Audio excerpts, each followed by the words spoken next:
ಓಂ ಶಾಂತಿ. ಶಿವ ತಂದೆಯು ಅದ್ಭುತವಾದ ತಂದೆ, ಶಿಕ್ಷಕ, ಸದ್ಗುರುವಾಗಿದ್ದಾರೆ.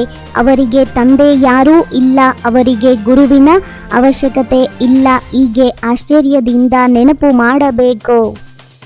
ಯಾವಾಗ ನೆನಪಿನಲ್ಲಿ ಕುಳಿತುಕೊಳ್ಳುತ್ತೀರಿ ಆಗ ತಂದೆಯಿಂದ ಕರೆಂಟನ್ನು ಸೆಳೆಯುತ್ತೀರಿ. ತಂದೆಯು ನಿಮ್ಮನ್ನು ನೋಡುತ್ತಿರಲಿ, ನೀವು ತಂದೆಯನ್ನು ನೋಡುತ್ತೀರಿ. ಇಂತಹ ನೆನಪಿನಿಂದ ಆತ್ಮನನ್ನು ಪಾವನ ಮಾಡಬಹುದು.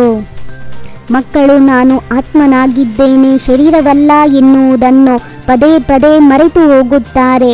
ದೇಹಿ ಅಭಿಮಾನಿ ಮಕ್ಕಳೇ ನೆನಪಿನಲ್ಲಿರಬಹುದಾಗಿದೆ. ತಂದೆಯು ತಿಳಿಸುತ್ತಾರೆ, ನಾನು ಏನು ಓದಲಿ, ನಾನು ಓದಿಸಲು ಬಂದಿದ್ದೇನೆ. ನಾನು ಯಾರಿಂದಲೂ ಶಿಕ್ಷಣವನ್ನು ಪಡೆದಿಲ್ಲ. ಇಂಥವರು ಬೇರೆ ಯಾರೂ ಇರುವುದಿಲ್ಲ. ಎಲ್ಲವೂ ಒಬ್ಬರೇ ಆಗಿದ್ದಾರೆ. ಇಂತಹ ಯಾವುದೇ ಮನುಷ್ಯರಿರಲು ಸಾಧ್ಯವಿಲ್ಲ. ಅವರು ಮನುಷ್ಯರ ತನುವಿನಲ್ಲಿ ಓದಿಸುತ್ತಾರೆ. ಇದು ಮಕ್ಕಳಿಗೆ ಪದೇ ಪದೇ ನೆನಪಿದ್ದಾಗ ಹಡಗು ಪಾರಾಗುತ್ತದೆ. ತಂದೆ ನಮಗೆ ಯೋಗ ಕಲಿಸುತ್ತಿದ್ದಾರೆ. ಒಬ್ಬನ ಜೊತೆಯಲ್ಲಿ ಯೋಗವನ್ನಿಡಬೇಕು. ಸರ್ವ ಆತ್ಮಗಳಿಗೆ ಒಬ್ಬರೇ ತಂದೆಯಾಗಿದ್ದಾರೆ. ಅವರು ಎಲ್ಲ ಆತ್ಮಗಳಿಗೂ ತಿಳಿಸುತ್ತಾರೆ. ಈ ಶರೀರವೆಂಬ ವಾಹನವನ್ನು ಆತ್ಮವೇ ನಡೆಸುತ್ತದೆ. ಇದನ್ನು ರಥ ಅಥವಾ ಏನಾದರೂ ಹೇಳಿ, ಆತ್ಮನ ತಂದೆಯು ಒಬ್ಬರೇ ಆಗಿದ್ದಾರೆ. ನಾವೆಲ್ಲ ಸಹೋದರರಾಗಿದ್ದೇವೆ. ಒಬ್ಬ ತಂದೆಗೆ ಮಕ್ಕಳು ಸಹೋದರರಾಗಿದ್ದೇವೆ. ನಂತರ ತಂದೆಯು ಪ್ರಜಾಪಿತ ಬ್ರಹ್ಮನಲ್ಲಿ ಬಂದಾಗ ಸಹೋದರಿಯರಾಗುತ್ತೇವೆ. ಈಶ್ವರ ತಂದೆಯೇ ನಮಗೆ ಎಲ್ಲವನ್ನೂ ಕಲಿಸುತ್ತಿದ್ದಾರೆ. ಅವರು ಸದಾ ಸಂಪೂರ್ಣರಾಗಿದ್ದಾರೆ. ಅವರ ಕಲೆಗಳು ಎಂದಿಗೂ ಕಡಿಮೆಯಾಗುವುದಿಲ್ಲ. ಆದರೆ ಎಲ್ಲರ ಕಲೆಗಳು ಕಡಿಮೆಯಾಗುತ್ತವೆ.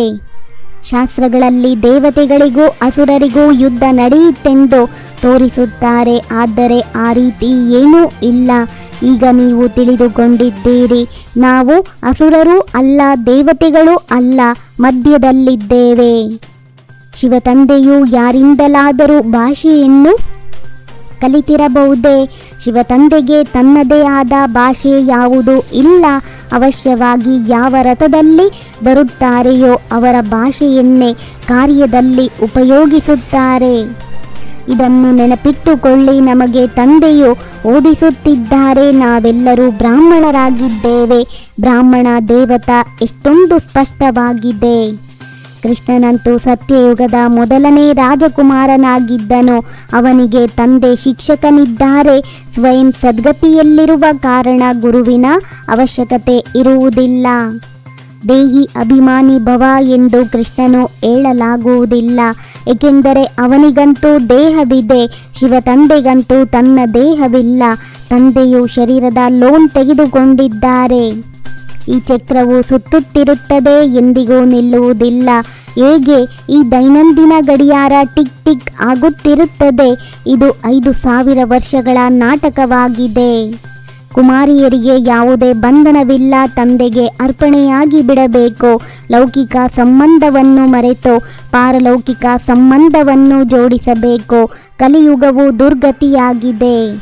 ಯಾವುದೇ ಪಾತ್ರಧಾರಿಯೊಂದಿಗೆ ರಾವಣನು ಅಸೂಯೆ ಪಡಲಿ, ವಿಘ್ನ ಹಾಕಲಿ, ಬಿರುಗಾಳಿ ತರಲಿ, ಆದರೂ ಅದನ್ನು ನೋಡದೆ ತಮ್ಮ ಪುರುಷಾರ್ಥದಲ್ಲಿ ತತ್ಪರರಾಗಿರಬೇಕು.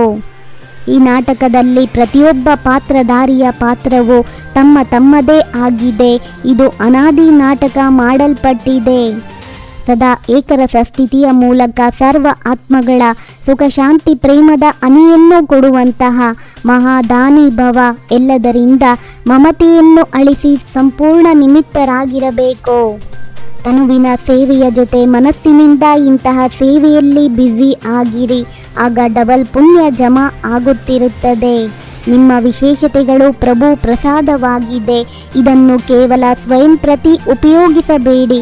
ಹಂಚಿರಿ ಮತ್ತು ಹೆಚ್ಚಿಸಿಕೊಳ್ಳಿ. ಓಂ ಶಾಂತಿ. 21 ಜನ್ಮಗಳಿಗೆ 21 ಪರಮಾತ್ಮನ ಮಹಾವಾಕ್ಯವನ್ನು ಆಲಿಸಿ.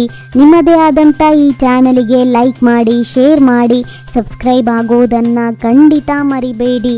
ಓಂ ಶಾಂತಿ.